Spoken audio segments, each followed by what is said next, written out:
And moving on, heading north a few hundred miles to Hinesburg, Vermont, we welcome Julie Rubaud of Wagon Plants to talk about her marketing skills and information she's acquired over several decades of selling plants. Take it away, Julie.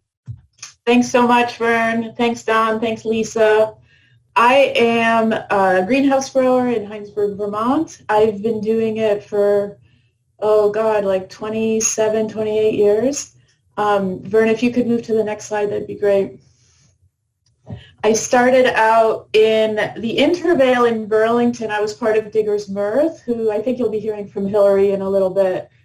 And I wanted to figure out a way to increase my vegetable farming income in the early part of the season. So I started selling herb plants in little clay pots at the farmer's market. And that was how I got started. And every year the business has grown, and I went from the Intervale to a farm in Starksboro with the late, great Eric Rosendahl, and we grew the business there together. And then I moved on and moved to this location that you see in this picture in Hinesburg, and we started out with 3 greenhouses, and we're now up to 10 greenhouses, and we have a retail business and a wholesale business. The focus is on edible plants. For our wholesale business, we grow mainly for the kitchen garden for our wholesale customers, and that in our wholesale customers include grocery stores, food co-ops, garden centers, and hardware stores. And the retail greenhouse, you can go to the next slide, that we operate on the farm also has a full array of ornamental plants that we grow, including annuals and perennials. So the marketing kind of 101 that we've probably most of us have gone to marketing workshops of one sort or another, but the main question you're told to ponder is why? Why do you do what you do?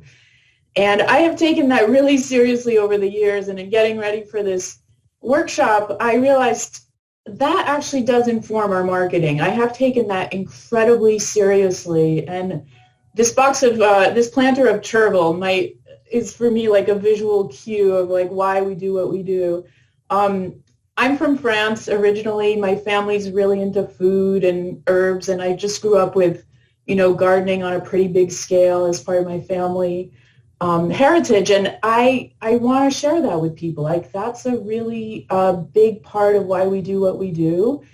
And I think if you're a veggie grower, there's definitely everyone has their unique reasons for doing it, and to really tap into why you're doing what you do. And for me, a lot of it is introducing people to, weird herbs, talking about cooking, and all the other benefits that come with gardening. If you don't mind, Vern, next slide. I think of gardening as the antidote. It really is like the what cures, so many of society's ills these days, and it includes wellness, moving outdoors, growing your own food. I don't need to sell you guys on this. I'm just telling you this is what we really believe as our core principles and what we use in our marketing every single day. The concept of bounty is really powerful, and also keeping it real, having people's hands in dirt instead of staring at a screen. We really promote those things, and the ecological aspects of gardening. We really kind of have all been drinking this Kool-Aid, and we are so excited to share it with people, and we use those messages in our marketing constantly. Okay, Vern, next slide. This builds on what Don was talking about, but employee retention is really key, and for a business as highly seasonal as ours, and the way we create a workplace culture, I would say, is, sort of marketing adjacent, right? We're sort of selling the workplace culture to each other and building it as we go along. And the beauty of plants, and I think the ability to market plants well, does allow us to pay higher wages. And it does continue to create this feeling of bounty, in the business that everyone feeds on. And we have a really incredible workplace culture. Next slide, please. So our core group of people have so many years of experience in horticulture, and we really all of our marketing is based on sort of human connections at the retail level, and we share that professional knowledge with our customers really generously. Next slide, please, Vern. And we're really known as having a place where the staff know a lot about gardening and people can come and answer questions. And we bring this into our workshop program. We have a really robust educational arm of our business. We teach a ton of workshops over Zoom, in person. Some of them are hands-on, some of them are more seminars, some of them have to do with food. And this, again, gives us something to talk about. I think marketing is really empty when you don't have something to talk about, but creating events creates buzz, and it gives us something to talk about. We do a ton of community outreach. We're really active with plant donations and fundraisers. We do customer surveys to get their feedback. We have parties and events and garden tours and greenhouse tours as part of our yearly cycle, again, to build those human relationships and to feel like we're a part of our community. Next slide. And we, donate plants and help plant pollinator gardens at places. Next slide. So because of COVID, we were able to build on all the other marketing we do. And when I say marketing, I want to make it clear, we don't pay for advertising. Or if we do, it's very, very minimal. Maybe one community paper needs a little money to put in our workshops or something like that. We very rarely, in my 27 years of being in business, have done a paid ad, maybe 3 times, and sometimes it's to find employees. So all of our marketing is social media and word of mouth and our newsletter. So with COVID, we had to switch to e-commerce like many of you did, and curbside pickup in 2020, and that opened up this whole new world, being able to do workshops online, being able to sell different types of items at different times a year. I found that using the website opened up this whole new box of tools, and it allowed us, next slide, Vern, to do new things that sort of could highlight our staff skills and talents. On the left is Lily making a herb wreath for a workshop that was online, and then we sold the kits. That was something totally new that, sort of sparked up with COVID marketing, that will keep building on those things. On the right is Sophie making an herbal tea blend with our herbs. We also have a culinary herb farm on the property with about an acre of herbs. So all these different activities tied together, and we really found that e-commerce, even though we're not really doing it like we did during the first year of COVID, it is now this tool that we have that we can activate when we want to do something new and special. And that's been really fun as an evolution of our marketing. So the mechanics of our marketing are mainly word of mouth and customer relations. And we take customer relations really seriously in our retail business. We have, for example, something that we call a yellow card. You can't really see it, and I meant to put it up as a slide.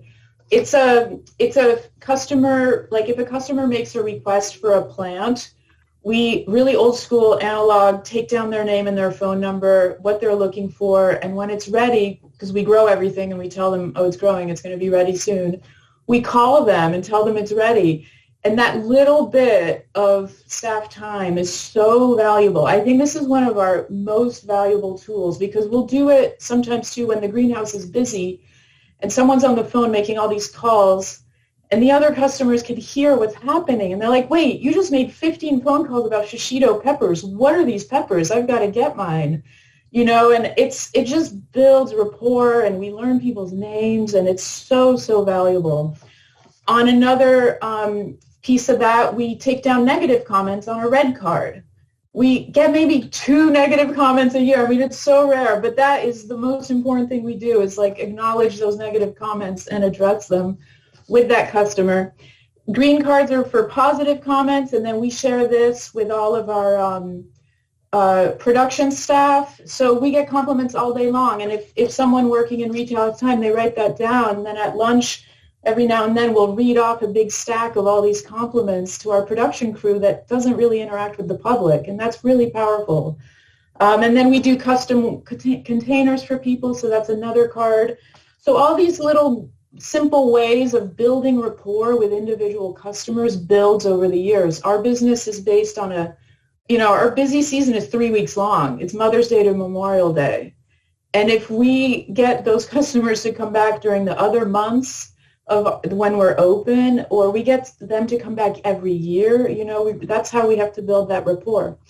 And then social media is, like everyone's doing it. We all, we do it. We're not that great at it, but we do make it a big focus.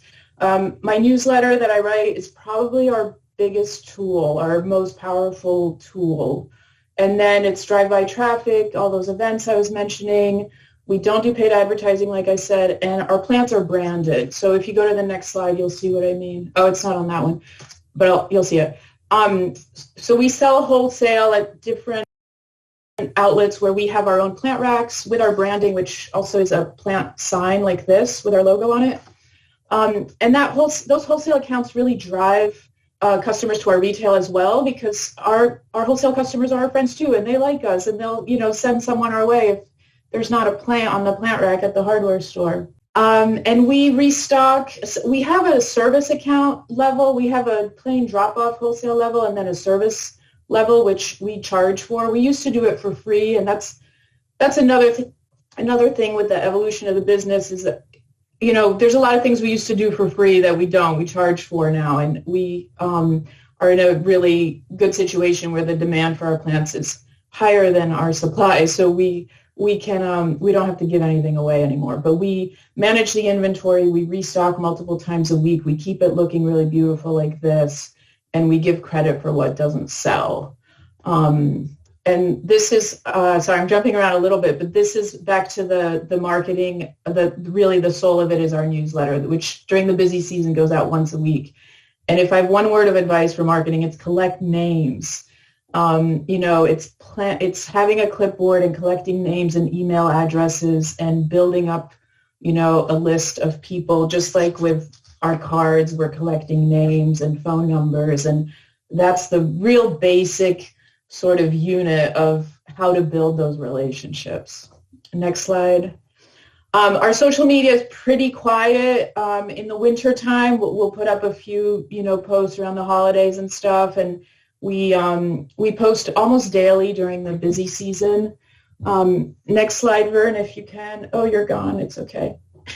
And I have had to figure out how to delegate social media because I don't actually really enjoy doing it. And I'm also a very controlling person. So I have, over the past few years, learned to develop ways to delegate it in a way where I still can sort of keep an eye on it. So we make a plan, we make a schedule, we build in some spontaneity. We have themes that we try to have, and then we decide at the beginning of the year what percentage of the social media should be that theme. And we really stick to it in our weekly plans. This is just an example of like a daily checklist that we do for social media as a way to delegate it. And then we also have a calendar for the whole year for our social media. We don't pre-program any of it, but we decide what the themes will be and the topics will be. And it allows me to create some supervision in there and keep an eye on things. I do it when we're not too busy. It's still my responsibility, but during the busy season, I've delegated it. And then you can see like all the plants that go out, or most of them have our name and logo in them. And that, again, is a huge part of marketing for us. So I'm going to wrap it up here. And I just want to say I've learned so much from workshops, from extension, from consultants, from this listserv, and I'm so grateful for all of that help. And we've had some marketing help over the years through Farm Viability Program, through the Intervale. And, I feel like our marketing is pretty easy at this point. It takes care of itself in a lot of ways. And if you have, a beautiful product and you merchandise it well and things are clean and people are friendly and you're responsive, things do tend to sell themselves. And to me, that's the kind of work I want to be doing. It's having like an advertising budget and figuring out how to spend it is not really how I want to spend my time. So thank you so much. And if anyone has any questions, I think we have maybe a minute.